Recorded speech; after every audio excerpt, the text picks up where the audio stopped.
Welcome everybody to Cynthia's Chinese poetry class.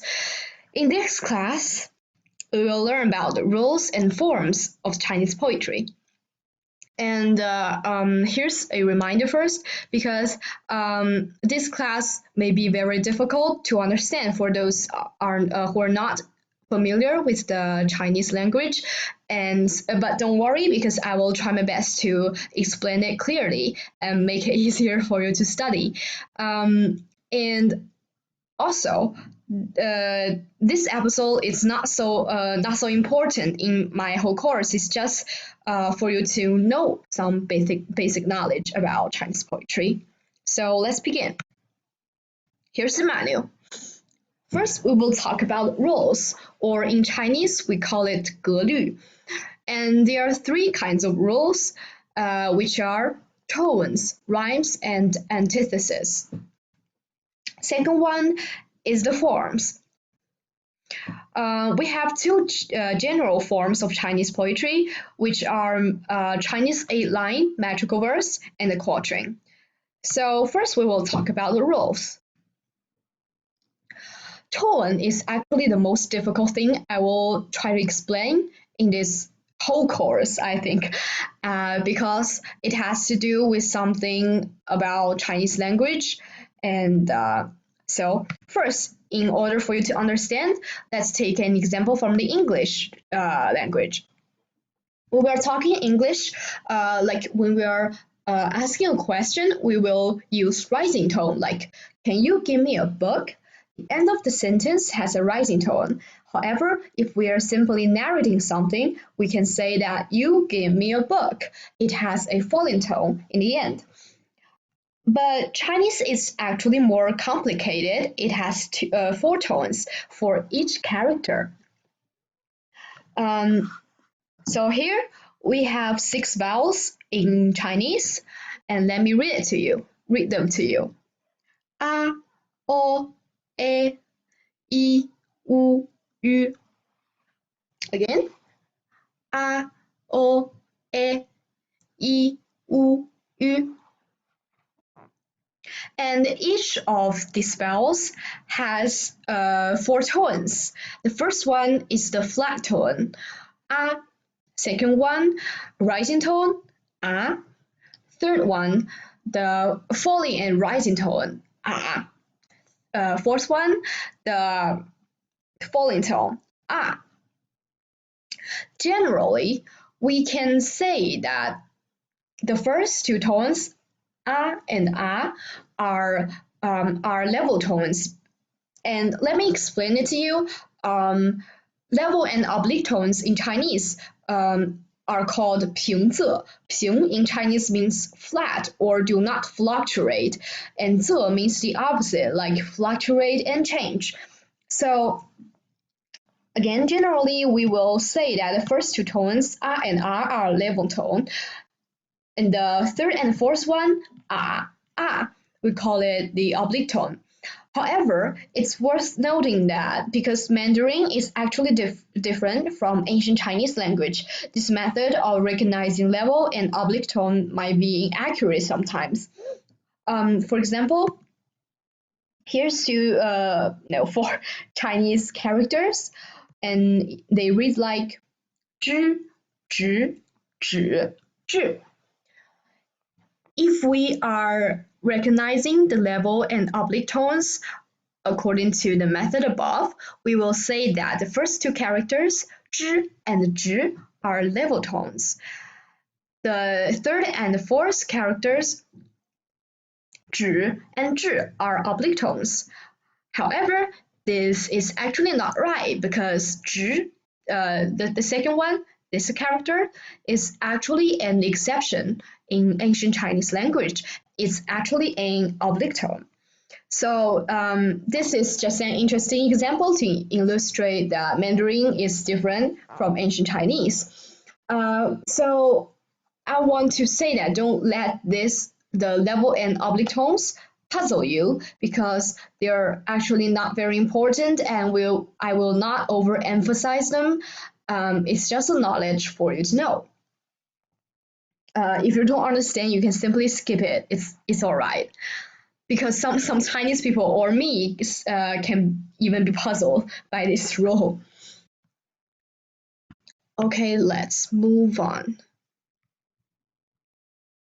Okay, so later in this course, we will represent level zone with L and oblique tone with O.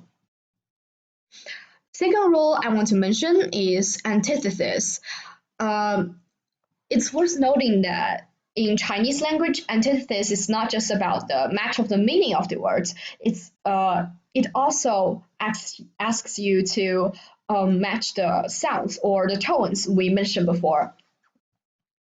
So in Chinese poetry, we have two kinds of antithesis. The first one is the strict antithesis, or we call it 公对 in Chinese, because the word 公, this character, it means precise or strict or perfect sometimes. So here's a folk song, and for like when children from ancient Chinese are learning the basic rules about poems, they actually recite, or they're told to remember this poem or this folk song very clearly, and this is only a little fraction. I excerpted from the whole song.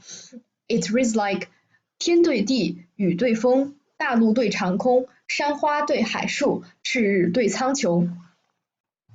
So here's the translation.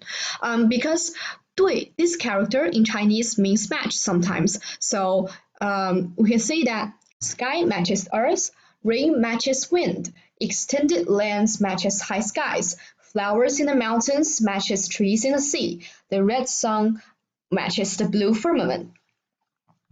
We can see that the antithesis is not just about words that have exactly opposite meanings, but we also have a lot of synonyms in it. For example, Chinese synonyms. In this case, we can understand that they are words that can be put in in the same genre. For example, rain matches wind.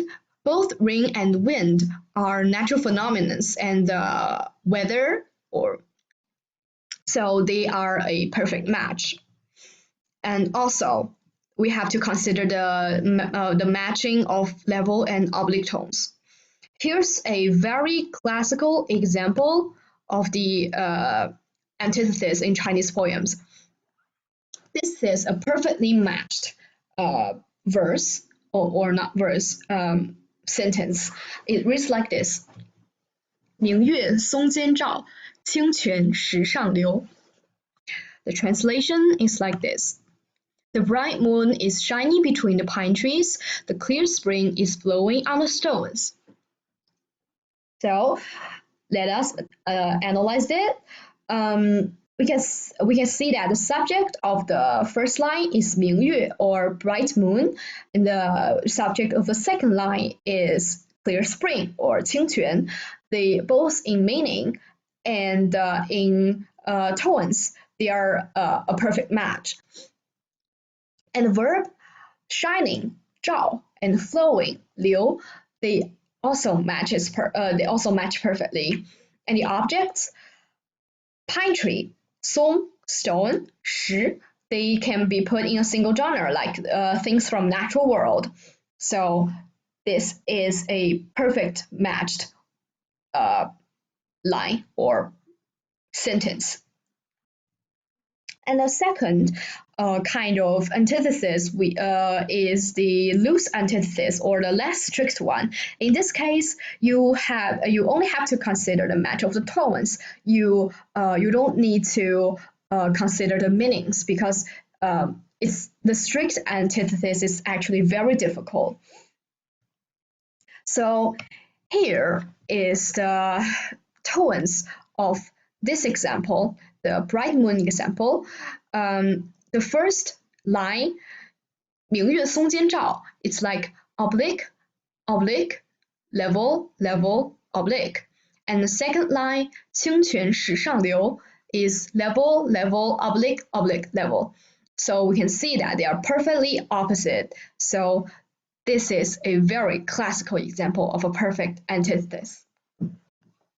Okay, next we're going to learn about the rhymes. Again, we will have to mention some of the basic knowledge of Chinese.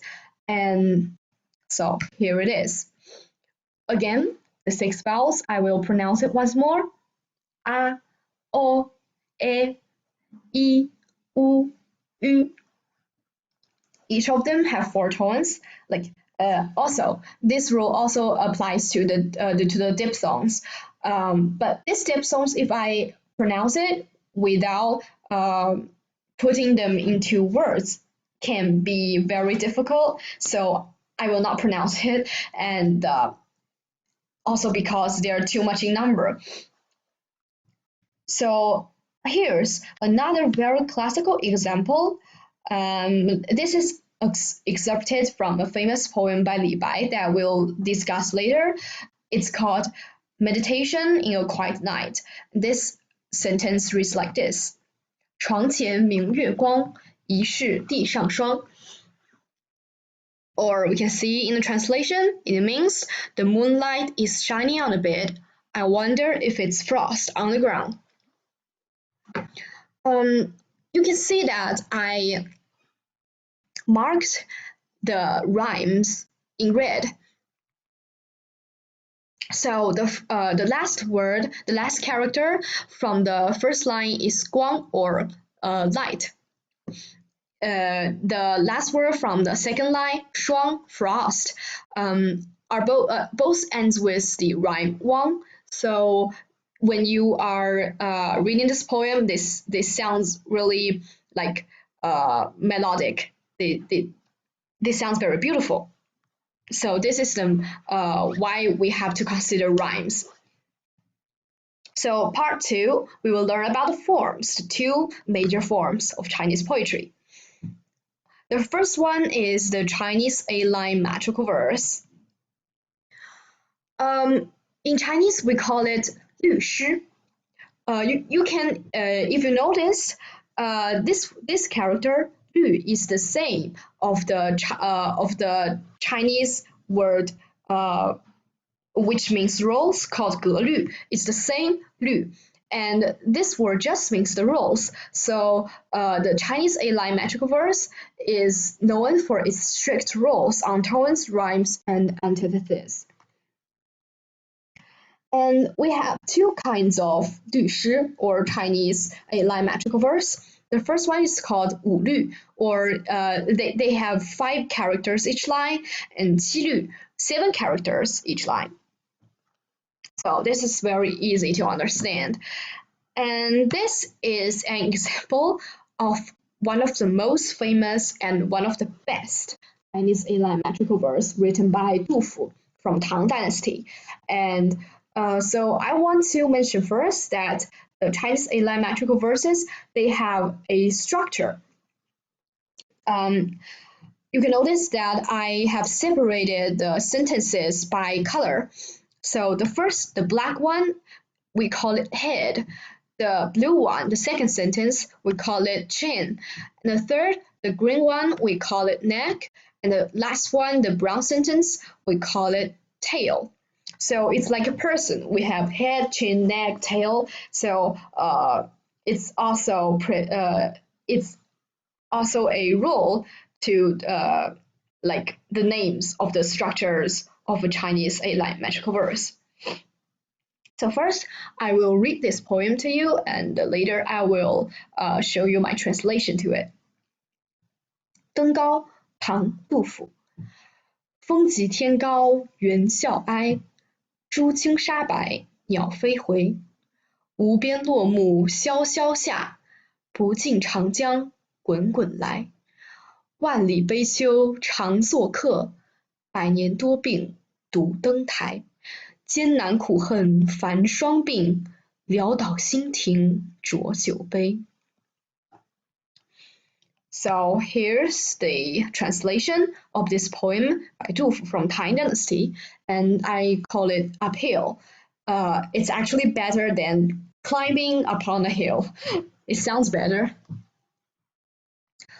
The wind is blowing fiercely in the high sky with the mournful calls of the apes.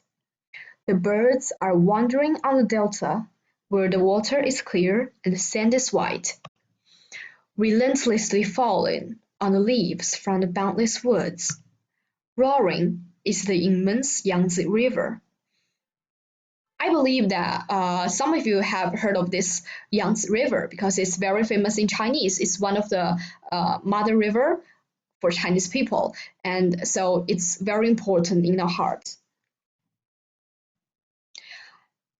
I've been the frequenter here in 1,000 autumns, ascending this platform alone, with my body plagued by illness.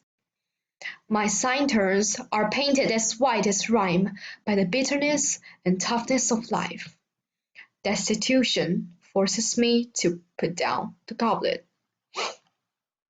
So this poem, Uphill by Du Fu, is famous for its because you can notice that we have many depictions of the scenes or of the environment surrounding the poet. So he tries to express his feelings by depicting the scenes, the environment, because we can see that, for example, the wind is blowing fiercely in high sky, and the apes are calling mournfully.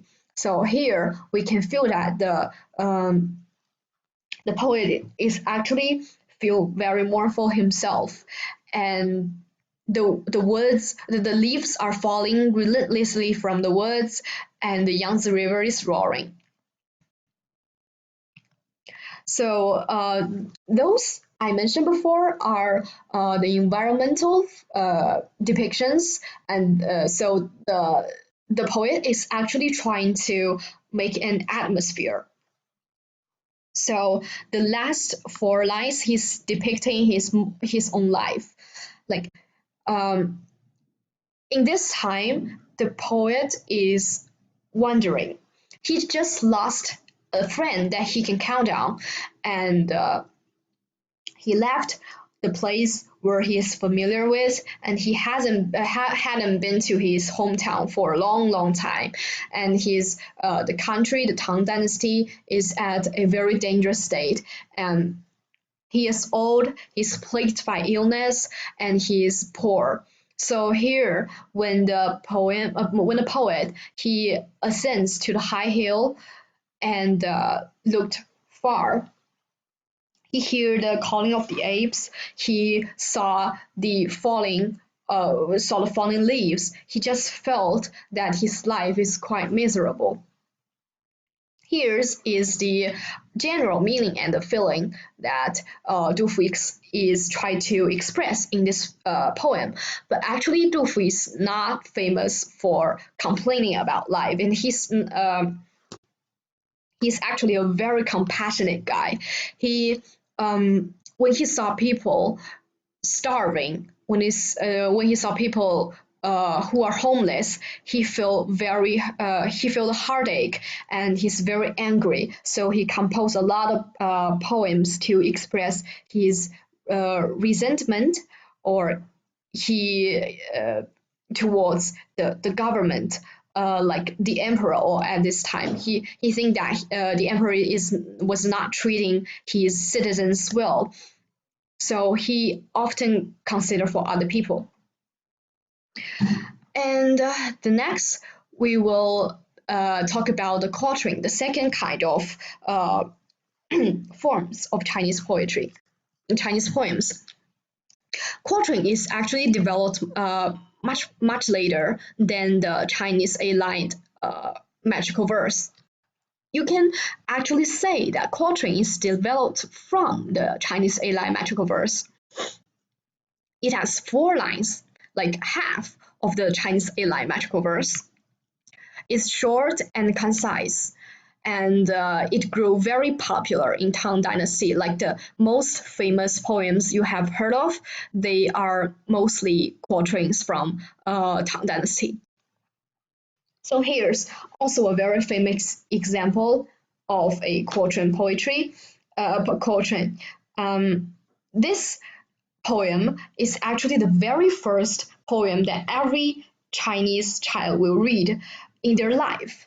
It's written by Li Bai and is again meditation in a quiet night. So here's my translation. Okay, no. First I will read it to you. 静夜思，唐·李白。床前明月光，疑是地上霜。举头望明月，低头思故乡。Here's my translation. The moonlight is shining on the bed. I wonder if it's frost on the ground. I look up to watch the bright moon. I look down to miss my hometown.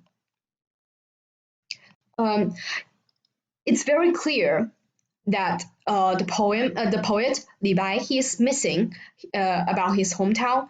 He is expressing about his nostalgia. So here's another important point worth noting, that in Chinese people's hearts, the moon is actually a